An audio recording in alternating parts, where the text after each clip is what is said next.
دیکھیں بھائی، بات یہ ہے کہ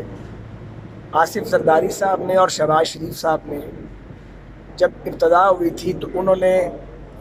اس حکومت کو تسلیم نہ کرنے کے باوجود اس کے مینڈیٹ کو خیر سگالی کے جذبات سامنے رکھے تھے اور آگے بڑھنے کا ایک روڈ میپ دیا تھا۔ میثاق جمہوریت کو ایکسٹینڈ کرنے کی بات بھی کی، میثاق معیشت کی بات بھی کی گئی، لیکن اپوزیشن کی ہر بات کا مذاق اڑایا گیا ہے، تمسخر اڑایا گیا ہے۔ پاکستان مسلم لیگ نون اور پاکستان پیپلز پارٹی تاریخی حقیقتیں ہیں، گراؤنڈ ریالٹیز ہیں۔ جب ان کی لیڈرشپ کوئی بات کرتی ہے تو وہ پاکستان کے لارجر انٹرسٹ میں کرتی ہے، اس میں کمزوری کا کوئی پہلو نہیں ہے کہ جیلیں، انتقام اور اس طرح کی کاروائیاں دونوں جماعتوں کے لیے نئی نہیں ہیں۔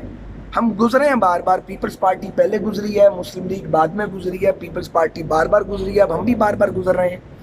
تو بات یہ ہے کہ جب آپ سینئر پولیٹیشنز کی اور سیزنڈ پولیٹیشنز کی بات نہیں سنیں گے، جب آپ جو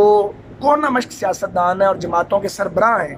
اور جن کا سیاست کا دہائیوں کا تجربہ ہے، آپ ان کی بات کو کمزوری پر محمول کریں گے تو پھر جب نوجوان قیادت آگے آئے گی تو وہ تو پھر اور لب و لہجے میں بات کرے گی۔ اس لیے جو لب و لہجہ اب اختیار کیا جا رہا ہے نوجوان قیادت کی جانب سے